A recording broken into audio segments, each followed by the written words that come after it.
Hola a todos, bienvenidos a un nuevo capítulo de Se Cierra Interconsulta, una sección del canal Tutorías Medicina Interna que cuenta con aval del capítulo ACP Colombia y del Comité de Internistas Jóvenes de la ACMI.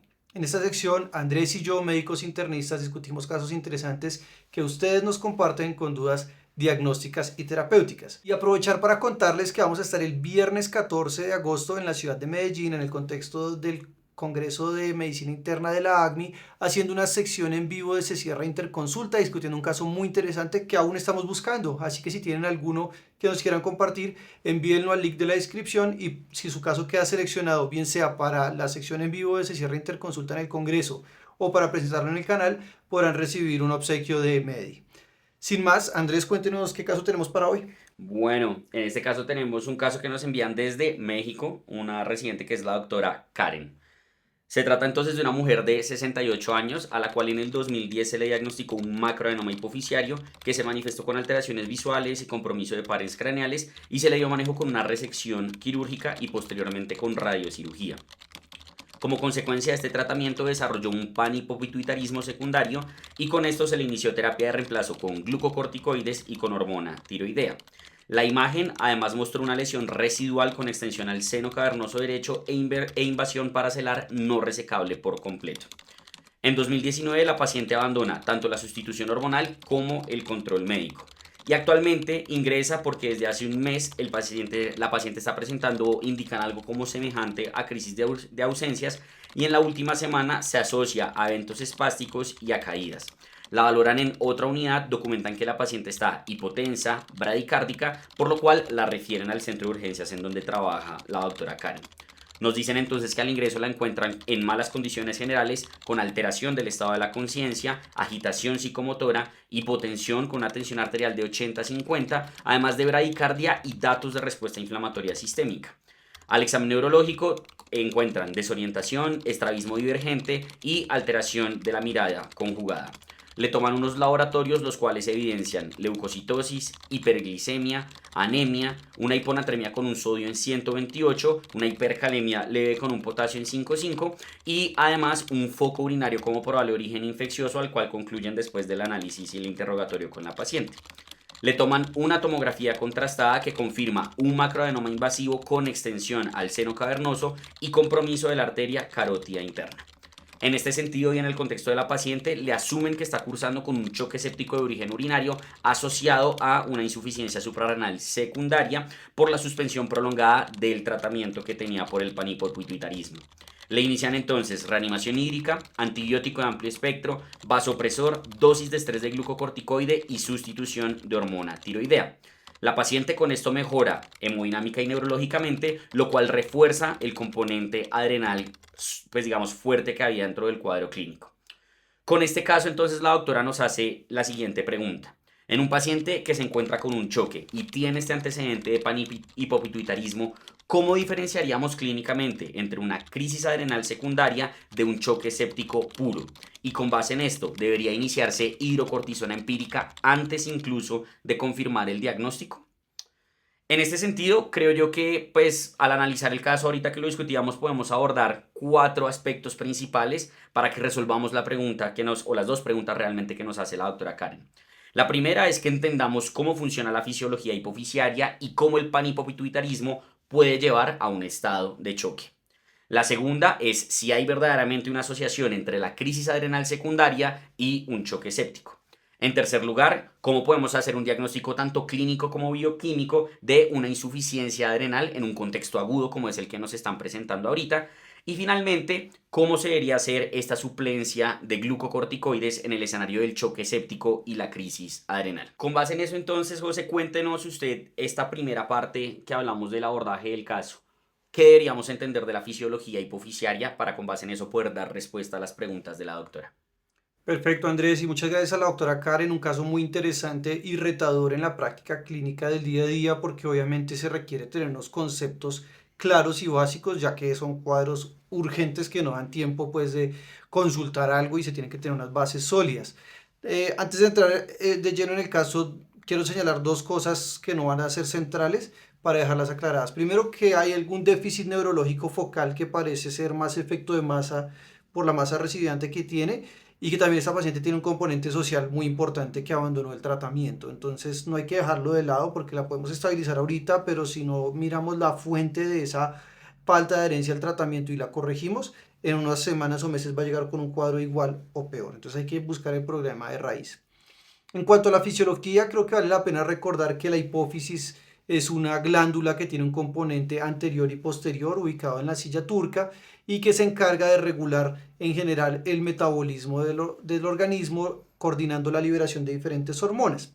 Y en este caso, por el cuadro que nos describen, creo que cobran mayor relevancia el eje adrenocorticotropo y el eje tiroideo, aunque la pregunta está más dirigida hacia el eje adrenal. Entonces recordemos que desde el hipotálamo se produce la hormona liberadora de corticotropina que viaja a través del sistema porta hacia la adenohipófisis y ahí estimula la producción de ACTH y esa ACTH va a estimular la producción de cortisol en la glándula suprarrenal.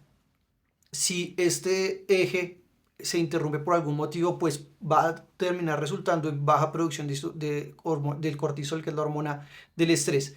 Pero también la TSH se produce en la adenohipófisis y esta estimula a la glándula tiroidea para producir T4 libre, que también tiene un rol en el metabolismo general y en el componente cardiovascular. Entonces, pues esta paciente tiene un panhipopituitarismo que se entiende como una disminución de una o más hormonas a nivel de la hipófisis, bien sea por daño directo de la hipófisis o por daño en el hipotálamo y no tiene suficiente, digamos, estímulo para producir esa hormona. Sin embargo, detengámonos un segundito para tener en cuenta que la insuficiencia adrenal primaria y central pueden tener algunas particularidades porque la glándula suprarrenal, además de producir cortisol, también produce aldosterona y catecolaminas. Entonces, cuando el daño es primario de la glándula, se suele ver afectada estas tres producciones de las hormonas, mientras que cuando el daño está en la hipófisis se suele comprometer principalmente la producción de cortisol y no hay un componente de deficiencia mineralocorticoide. Lo digo porque me llama la atención en este cuadro en el cual hay hiponatremia e hipercalemia, que es un perfil más sugestivo de insuficiencia adrenal primaria, pero pues en el contexto de un paciente críticamente enfermo pudieran haber otras explicaciones adicionales para esto. Pero entonces, ¿qué es lo que ocurre en el cuerpo cuando hay insuficiencia adrenal y por qué esto puede llevar a un choque? La forma en la que el cortisol influye en la presión arterial y en la perfusión está mediada por tres mecanismos que influyen en el tono vascular. Primero y más importante, mantiene la sensibilidad de los vasos sanguíneos a las catecolaminas, es decir, permite que los receptores respondan tanto a las catecolaminas endógenas como a las exógenas. Entonces, a veces cuando a un paciente le estamos colocando soporte vasopresor y no responde a él y cada vez requiere dosis más altas, puede ser por deficiencia de cortisol. No es que falten estímulos, sino que falta un receptor que sea efectivo. Segundo, permite conservar la integridad del endotelio vascular y frena la vasodilatación excesiva regulando la producción de óxido nítrico. Y tercero, también tiene un rol importante en el manejo del agua y el sodio y manteniendo el volumen intravascular, también regulando la producción de manera indirecta de la hormona vasopresina. Entonces, cuando tenemos un paciente que tiene insuficiencia adrenal, bien sea central o periférica, el choque que se presente va a comportarse como un choque distributivo por el componente principalmente vasodilatador. Y esto claramente tiene mucho que ver con nuestra paciente, más una insuficiencia adrenal central por disminución en la producción de la ACTH, hormona adenocorticotropa, y pues por ende menor producción de cortisol. Sin embargo, esto también hay que tenerlo en cuenta del contexto de una sepsis o un cuadro infeccioso agudo en el cual hay más estrés y se requiere no solamente que haya la producción usual de cortisol, sino que haya una respuesta fisiológica a ese estrés con niveles más altos y pues al haber menos hormona ACTH hay menos capacidad de responder a ese estresor agudo. Habiendo repasado entonces todo este componente fisiológico, cuéntenos cómo es esa relación entre insuficiencia adrenal y la enfermedad aguda, específicamente la sepsis. Creo aquí que lo primero que tenemos que aclarar es que no son excluyentes, que creo que es el primer concepto que pudiera haber erróneo relacionado con un caso como este que uno se pueda llegar a enfrentar en la vida real. Cuando un paciente tiene un antecedente de una crisis adrenal, no, una insuficiencia adrenal realmente secundaria en el contexto del panhipopituitarismo, y además llega con un choque séptico, no quiere decir que tenga que tener lo uno o lo otro. El paciente de hecho puede tener las dos y lo más probable es precisamente que tenga las dos. Como mencionaba usted, normalmente ¿qué esperaríamos nosotros si estamos frente a una infección urinaria? Poder responder con una mayor liberación de catecolaminas, ya que básicamente la desregulación de esa respuesta inflamatoria frente a un proceso infeccioso lo que va a procurar es precisamente hacer una vasodilatación y generar un choque distributivo. Yo trato de responder corporalmente con lo que sería la producción de todo lo que tiene que ver tanto con el cortisol como con las catecolaminas a nivel adrenal y de esa forma poder hacer que responda como tal el vaso sanguíneo. Aquí tenemos los dos problemas, no solo estamos vasodilatando por el hecho de la respuesta inflamatoria sistémica que ocurre a nivel de la infección urinaria, sino que tenemos una paciente que crónicamente no ha tenido una suplencia de hormona tiroidea y no tiene cómo lograr ese pico de estrés de cortisol que deberíamos buscar para que pueda responder el vaso con la respuesta fisiológica que deberíamos de instaurar. Entonces realmente aquí lo que tenemos es un continuo de las dos enfermedades que se perpetúan entre sí mismas. Un paciente que sufre una infección urinaria, requiere un pico de cortisol de estrés y no lo logra hacer, entra en un choque séptico, el cual se puede perpetuar o se puede volver refractario en cierto modo por la ausencia de lo que sería toda esta parte del cortisol endógeno. Sería, creo que yo, lo primero que tendríamos que mencionar y la relación que muy probablemente pudiera existir en este sentido. De ahí lo que usted mencionaba anteriormente que creo que siempre nos debe quedar en la cabeza y es que cuando tenemos un paciente que está frente a un choque séptico, que no responde al soporte vasopresor, lo que se me tiene que venir a la cabeza es que el paciente tenga una insuficiencia adrenal. Pudiera ser una insuficiencia adrenal relativa, que sabemos que puede existir en el contexto de un choque séptico, o pudiera estarse desenmascarando una insuficiencia adrenal que ya de base traía el paciente, más como en este caso en un paciente que ya tenemos un antecedente de una cirugía hipofisiaria, radiación hipofisiaria y una ausencia de esa suplencia exógena por una mala adherencia al manejo. En este sentido, pues digamos que aquí es bastante claro cuando se da como esta ruta del choque refractario, pero creo que hay otras pistas diagnósticas que deberíamos tener en cuenta en las cuales yo, cuando estoy frente a un choque séptico, debería de plantearme la posibilidad de que un paciente tenga una insuficiencia adrenal asociada. La primera de ellas es que el grado de hipotensión sea desproporcionada. Si tengo un paciente que no lo noto como tal muy séptico, digámoslo de alguna manera, le calculo un score de SOFA y no tiene unos parámetros marcadamente alterados, no está con una respuesta inflamatoria sistémica, digamos, como desbordada, pero pese a eso está con una hipotensión más allá de lo que yo esperaría, debería plantearme la posibilidad de que hay algo adicional que está contribuyendo a ese estado de choque o a ese estado de hipotensión que pudiera ser precisamente esa crisis adrenal. En otro lado, como usted mencionaba ahorita, las alteraciones electrolíticas características, sobre todo de esa insuficiencia adrenal primaria, también me pudieran hacer plantear la posibilidad de que esto esté ocurriendo. Hablamos aquí nuevamente de lo que sería hiponatremia y de lo que sería muy probablemente hipercalemia. Pueden haber otros hallazgos asociados a esto, como puede ser alteración en el estado de la conciencia, una hipoglicemia que tampoco se explica y que en muchas ocasiones es incluso refractaria a la reposición que uno le pudiera dar al paciente con dextrosa, hipercalcemia, eosinofilia, entre otras alteraciones paraclínicas. Y un tercer aspecto muy importante que es el que mencionábamos que tiene esta paciente, que es que haya un antecedente que me haga plausible o que me haga pensar que puede existir una insuficiencia adrenal asociada al choque séptico. Entonces creo que el mensaje clave que debemos tener hasta ahora con lo que hemos mencionado es que definitivamente no debemos tomar estas dos patologías como algo excluyente, sino que muchas veces pueden coexistir. De hecho, tenemos datos que nos dicen que en los pacientes con choque séptico hasta en el 68% de los casos puede haber una insuficiencia adrenal asociada, por lo cual claramente la coexistencia de estas dos entidades no es para nada infrecuente.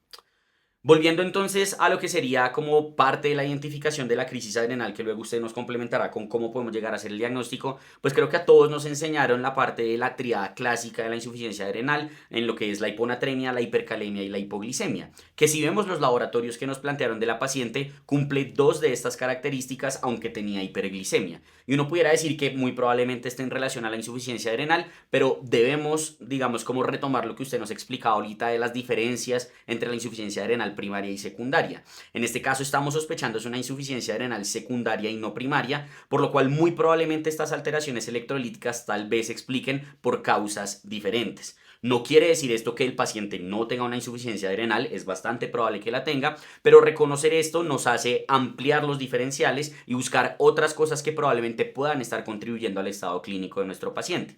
En el caso de la hiponatremia pueden ser muchas las causas por las cuales pudiera estar eso asociado. Se describe que en pacientes con insuficiencia adrenal secundaria pudiera haber un exceso, por decirlo de alguna forma, en la función de la vasopresina y esto llevará a lo que sería una hiponatremia dilucional, pero el simple hecho de la reanimación hídrica que se hace en los pacientes sépticos también pudiera condicionar un estado de sobrecarga y por ende una hiponatremia dilucional, un SIAD asociado a cualquier fenómeno inflamatorio que sabemos que puede existir o a los medicamentos que se hayan utilizado. En cuanto a la hipercalemia, pues también debemos plantearnos otras posibles etiologías. Una lesión renal aguda asociada a un proceso séptico que puede tener el paciente, un proceso isquémico ya que está en un estado de choque, alteraciones incluso en la toma de la muestra como pudiera ser un escenario de pseudohipercalemia. Y deberíamos pues tratar de evaluar todo esto quizá como con más detalle ya en el momento en el cual como tal nos enfrentemos al paciente. Con esto en mente entonces que sabemos que tiene el antecedente claro de la alteración hipofisiaria, pero que los laboratorios quizá no son tan concordantes con el tipo de alteración de insuficiencia adrenal que tenemos. ¿Cómo podríamos hacer o cómo podríamos responder esa pregunta que nos hace la doctora Karen respecto a cómo diagnosticar o cómo establecer un diagnóstico de insuficiencia adrenal en un paciente que está críticamente enfermo? Bien, Andrés, creo que eso nos acerca cada vez más a la pregunta de la doctora, porque si hay dudas en el tratamiento, seguramente es porque hay dudas en el diagnóstico. En este caso podemos empezar a abordarlo desde lo general de cómo se diagnostica una insuficiencia adrenal y sabemos que se utilizan tres pasos. El primero es uno como de tamizaje general, que es en el cortisol AM. Recordemos que la liberación de cortisol no es sostenida en el mismo nivel durante el día, sino que hay unos picos y lo que primero se altera es ese pico que ocurre en las primeras 3 horas del día, entre las 7 y las 9 de la mañana, justamente por ese periodo de ayuno prolongado. Y lo primero que vamos a tener es una disminución en ese pico. Entonces se han utilizado diferentes puntos de corte, pero definitivamente tenemos una zona de rule in, una zona de rule out y una zona gris, que pues en general los puntos de corte son más o menos 3 4 de cortisol. Por debajo de eso definitivamente la probabilidad de una insuficiencia adrenal es muy alta, sobre todo si la clínica lo sugiere. Por encima de 15, algunos dicen 20, se descarta una crisis adrenal, y en esa zona gris entre 4 y 15 o 4 y 20, ahí es donde deberíamos hacer pruebas adicionales complementarias si aún persiste una sospecha clínica. Esto claramente está dado en condiciones más o menos fisiológicas, es decir, no en condiciones de estrés. Sobre todo cuando estamos en la zona gris, tenemos que considerar hacer una prueba de estimulación con ACTH, que es la prueba de concintropina, donde medimos el cortisol basal, inyectamos 250 microgramos de ACTH sintética y volvemos a medir a los 30 a 60 minutos y miramos la respuesta hormonal para ver si hay un pico de cortisol que clásicamente se ha puesto un punto de corte de 18 microgramos por decilitro o más. Si no se logra ese pico, pues consideraríamos que efectivamente hay una insuficiencia adrenal.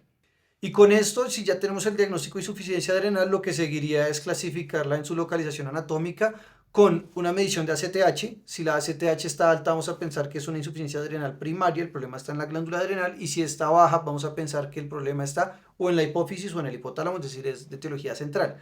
Y si la clínica lo sugiere, también podemos de una vez medir actividad de la renina y niveles de aldosterona para ver si también hay un componente de deficiencia mineral o corticoide. Obviamente todo esto tiene que ir de la mano de la sospecha clínica. Como usted lo mencionaba, había cosas que no cuadraban. Resaltar también el tema de la hiperglicemia y de la bradicardia, que en un paciente con hipopituitarismo deberíamos pensar que también hay un componente de hipotiroidismo mal controlado o incluso que también tenga un mixedema, porque si es el caso debemos reponer hormona tiroidea de forma agresiva. Incluso está descrito hormona tiroidea endovenosa, pero no es muy disponible, sino pues dosis altas de más de 150 o 200 microgramos de levotiroxina, con la salvedad de que cuando aumenta drásticamente la actividad de la hormona tiroidea, aumenta el metabolismo hepático del cortisol y eso puede desencadenar o empeorar una crisis adrenal. Entonces nunca debemos dar dosis altas de levotiroxina en el contexto de un coma mixedematoso sin suplir también corticoide. Así que si este paciente, además de eso, estuviéramos pensando en darle dosis altas de levotiroxina, igual deberíamos suplir en esquema de choque idealmente pues la hormona del cortisol. Sin embargo, acá tenemos un escenario que es mucho más específico, que es el paciente que tiene una insuficiencia adrenal relativa en el contexto de una enfermedad crítica. Sin embargo, todo esto que hemos mencionado es en el contexto de un paciente que no está críticamente enfermo, ya que, como lo decíamos, el cortisol es la hormona de respuesta al estrés y en esos escenarios pues la secreción no es la usual que mencionamos con el pico AM. Entonces tenemos dos limitaciones. Primero, no podemos esperar a que sean las 8 de la mañana para medirlo porque no sabemos en qué momento llega el paciente y es una urgencia. Y segundo, se pierde ese ritmo circadiano. Así que en este contexto, que es una entidad conocida como insuficiencia corticosteroidea relacionada con la enfermedad crítica, incluso puede darse en pacientes que son estructuralmente sanos, porque la respuesta al estrés no es suficiente y es lo que se conoce como una insuficiencia suprarrenal relativa. Si usáramos los niveles usuales de cortisol que utilizamos para el punto de corte diagnóstico, pues puede que estén parcialmente o dentro de la zona gris, que estuvieran aparentemente normales, pero que en esa condición de estrés deberían estar más altos. Así que pues hay diferentes sociedades científicas que han tratado de decirnos cómo diagnosticar esto bioquímicamente, como el Society of Critical Care Medicine o la Sociedad Europea de Cuidado Intensivo Médico. Y lo que ellos dicen es, primero no lo tome AM, sino tómelo aleatorio en cualquier momento cuando el paciente llegue. Ojalá antes de iniciar la suplencia de esteroide, si usted puede hacerlo, si eso no retrasa el tratamiento lo suficiente. Y tercero, utilice ahora un punto de corte de 10 microgramos por decilitro y ya no ese de 3, 4 que estábamos hablando antes. O también si el delta es, después de colocar la prueba con cosintropina, es menor a 9. Sin embargo, en un escenario crítico, un paciente hacerle una prueba de cosintropina pues es mucho más difícil, además no está muy disponible. Entonces la mayoría de los expertos del panel no recomendaron este método, sino el método del cortisol aleatorio. Obviamente esto hay que mirarlo en el contexto clínico y no es una camisa de fuerza ese punto de corte de 10, porque primero muchas veces se mide cuando ya hay suplencia, como lo decíamos, y segundo, no es muy fácil su interpretación debido a que en los estados de inflamación las proteínas fijadoras de cortisol se alteran, principalmente la albúmina, y pues lo que importa es la fracción libre y esto no es tan predecible y eso es lo que estamos midiendo. Entonces, esa es la que es biológicamente activa y por eso no hay un consenso tan claro en cuanto al punto de corte. Pero si lo quisiéramos medir, primero hacerlo aleatorio, segundo no retrasar el inicio de tratamiento si lo consideramos necesario y tercero utilizar ese punto de corte de 10 microgramos por decilitro. Entonces creo que pues si lo tuviéramos presente y disponible en esta paciente yo mediría ese cortisol aleatorio, tendría en cuenta todo el contexto clínico, pero bueno, la siguiente pregunta que es la que nos hace la doctora es si vamos a darle tratamiento o no a este paciente con dosis de estrés de hidrocortisona. ¿Usted qué opina, Andrés? Yo creo que en este contexto tendríamos que mencionar que pudiéramos hablar de evidencia relacionada con la suplencia de glucocorticoides en ambos escenarios que nos hemos planteado. Es decir, tenemos evidencia para soportar el uso de hidrocortisona de glucocorticoides en el paciente con un choque séptico y también tenemos claramente evidencia para utilizarlo en el paciente que está sufriendo crisis adrenal. La pregunta sería cómo articularlo cuando se están presentando las dos, que es lo que creemos que está ocurriendo o lo que muy seguramente está ocurriendo en este contexto. Entonces hablemos de los dos escenarios por separado y luego miremos cómo se podrían articular los mismos. Empecemos con la parte del choque séptico. Si miramos el escenario de choque séptico, creo que ya cada vez más las guías recomiendan de manera más sólida, se pudiera decir, o de manera más concordante, el uso de las dosis altas de glucocorticoides en los pacientes que están no con sepsis, sino con choque séptico establecido. Si uno mira las últimas guías del Surviving Sepsis del 2026, indican que en el paciente con choque séptico, con un bajo grado de evidencia, pero lo indican, uno debería iniciar suplencia con glucocorticoides. Cuando uno va un poco más a detalle a decir, bueno, yo cómo aplico esto a mi práctica clínica, ahí es donde quizá la cosa es un poco más gris, en el sentido de que no aclaran muchas cosas. Número uno, por ejemplo, es en el paciente con choque séptico, digámoslo como qué tan refractario o con qué requerimiento de soporte vasopresor yo voy a considerar dar esa suplencia de glucocorticoides. La guía del Surviving Sepsis no es tan clara en eso. Digamos que cuando miran como los panelistas que hicieron la guía, mencionan que en general casi ninguno lo pone por debajo de dosis de 0.2 microgramos kilo minuto de noradrenalina y normalmente entre 0.2 a 0.3 y sobre todo a 0.4. La gran mayoría de los panelistas iniciaban la suplencia de glucocorticoides. Pero nuevamente no es muy claro, sobre todo si uno lo contrasta con el Surviving Sepsis del 2021, en donde decían choque séptico refractario. Ahora solo dicen choque séptico. Entonces uno queda un poquito en el limbo, pero el mensaje es que precisamente con esto que usted mencionaba, esa posibilidad de esa insuficiencia adrenal relativa, uno debería plantearse la posibilidad del uso del glucocorticoide. La segunda duda que pudiera surgir o que uno no le queda tan claro cuando analiza la guía respecto a cómo dar esa suplencia de glucocorticoides en el choque séptico es si solo debería utilizar hidrocortisona, que es la que más se ha utilizado en la gran mayoría de los ensayos clínicos, o si eventualmente debería utilizar la combinación de hidrocortisona con fluorocortisona. ¿Cuál sería la lógica de esto? Pues precisamente dar la suplencia tanto glucocorticoide como mineralocorticoide que muy probablemente le va a faltar al paciente. La guía del Surviving Sepsis no dice nada al respecto, no le dice a uno ponga las dos o ponga solo hidrocortisona, digamos que no hace una recomendación formal, pero si uno analiza los estudios, particularmente un metaanálisis que hay en el New England Journal of Medicine, realmente los principales beneficios, sobre todo cuando hablamos de mortalidad relacionados con la suplencia de glucocorticoides en el paciente con choque séptico, se dan en los ensayos clínicos en donde se utilizan ambos medicamentos. Entonces, pues digamos que sería algo adicional a tener en consideración. Lo tercero que uno se preguntaría es, bueno, listo, ya sé más o menos cuándo ponerla, solo hidrocortisona o hidrocortisona con fluorocortisona, ¿es para qué la pongo? Realmente, ¿qué evidencia o qué certeza hay de que yo hacer esto vaya a mejorar todo eso que hemos hablado de la lógica que hay detrás de la insuficiencia renal relativa?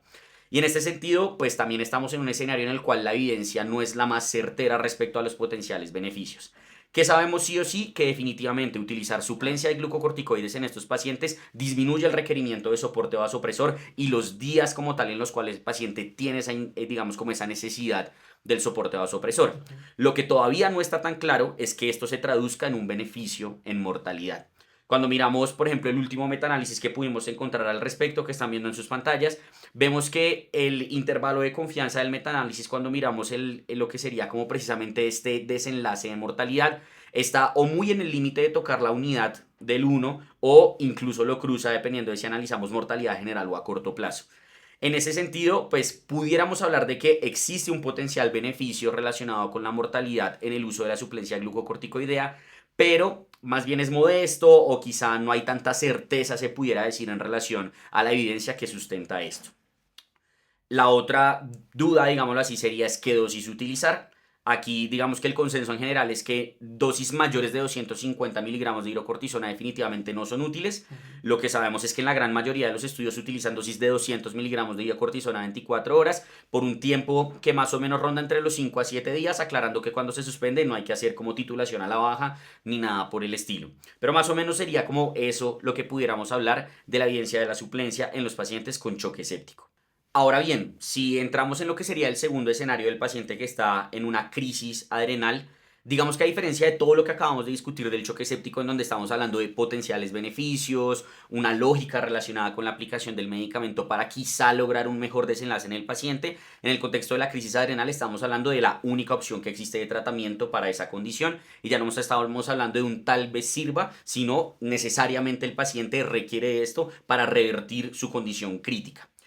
En ese orden de ideas, cuando uno mira las guías relacionadas con el manejo de crisis adrenal, lo que llama la atención es que la dosis que se utiliza en general es bastante concordante con la que utilizamos en los pacientes con choque séptico y pues tiene toda la lógica porque aquí estamos tratando una insuficiencia adrenal relativa y aquí pues una insuficiencia adrenal absoluta o certera si se pudiera mencionar así.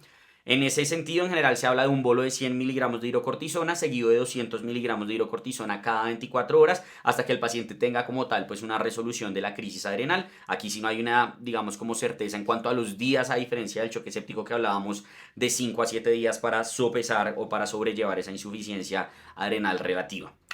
Teniendo entonces estos dos contextos, ¿cómo lo pudiéramos articular como lo es en el caso de esta paciente?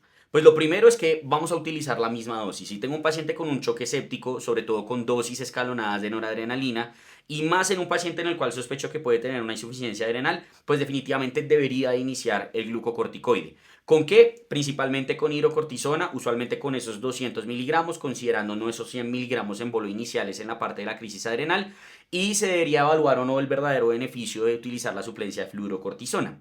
Aquí vale la pena ser muy enfáticos en algo que usted ya venía mencionando y que nos pregunta la doctora Karen y es si deberíamos esperar a esa confirmación diagnóstica para la suplencia de los glucocorticoides y definitivamente la respuesta es que no. Tenemos un potencial beneficio para lo que sabemos que sí o sí tiene el paciente, que es el choque séptico, y tenemos algo necesario para la condición que sospechamos, que es la insuficiencia adrenal. Entonces definitivamente no deberíamos retrasar el inicio del tratamiento con todos los beneficios que conlleva esperando una confirmación diagnóstica. Más que cuando miramos los potenciales eventos adversos asociados a utilizar estos glucocorticoides, en general están relacionados más que todo con hiperglicemia o con trastornos electrolíticos y no realmente como con condiciones asociadas a infecciones o cosas que propiamente pudieran deteriorar el pronóstico del paciente. Muy bien, José, ¿cuáles serían los mensajes para llevar al hospital? En primer lugar, recordar el papel regulador que tiene la hipófisis y específicamente el eje adrenal con su influencia en el sistema cardiovascular, aumentando la sensibilidad de los receptores a las catecolaminas endógenas y preservando la permeabilidad vascular. En segundo lugar, la crisis adrenal y el choque séptico no son diagnósticos excluyentes, sino que en muchas ocasiones pueden coexistir y perpetuarse entre ellos. En muchos escenarios, una infección que lleve a un choque séptico va a condicionar una crisis adrenal y la misma va a generar que el choque séptico se vuelva refractario, por lo cual deberíamos de plantearnos la posibilidad de la coexistencia de estas entidades, sobre todo cuando nos enfrentamos a un choque séptico que no responde al soporte vasopresor o que tiene pistas diagnósticas relacionadas. En tercer lugar, en condiciones usuales, la insuficiencia adrenal se diagnostica con un cortisol AM medido idealmente a las 8 de la mañana en suero, con un punto de corte menor a 4 para rule-in, mayor a 15 o 20 para rule-out y entre 4 y 15 o 4 y 20 para zona gris, que requieren estudios adicionales. Sin embargo, en el paciente críticamente enfermo se pierde este ciclo circadiano fisiológico y por la urgencia del diagnóstico se debe considerar hacer un cortisol aleatorio en cualquier momento y utilizar un punto de corte de menos de 10 para considerar una insuficiencia adrenal relativa del paciente críticamente enfermo, siempre y cuando esta medición no retrase el diagnóstico. Y finalmente, en el contexto tanto del choque séptico como de la crisis adrenal, tenemos evidencia suficiente para soportar el uso de la suplencia de glucocorticoides. Más aún cuando tenemos una sospecha de la coexistencia de las dos, en donde deberíamos utilizar por lo menos hidrocortisona con una dosis en bolo de 100 miligramos, seguido de 200 miligramos cada 24 horas, con miras a resolver el choque del paciente. Con esto terminaríamos este capítulo de Se Cierra Interconsulta, esperamos que les hayan gustado. Si quieren repasar o profundizar un poco más en los temas que tocamos aquí, los invitamos a revisar en los tomos de medicina interna de la ACMI los capítulos 6.4, 6.5, 8.13 y 8.14. Volvemos a invitarlos a enviar los casos que ustedes tengan que crean que podamos analizar acá al link que estamos dejando en la descripción. Y sobre todo que estamos buscando activamente el caso que vamos a presentar en vivo en Medellín el viernes 14 de agosto en horas de la tarde. Y no siendo más, yo creo que con eso, José, se cierra Interconsulta.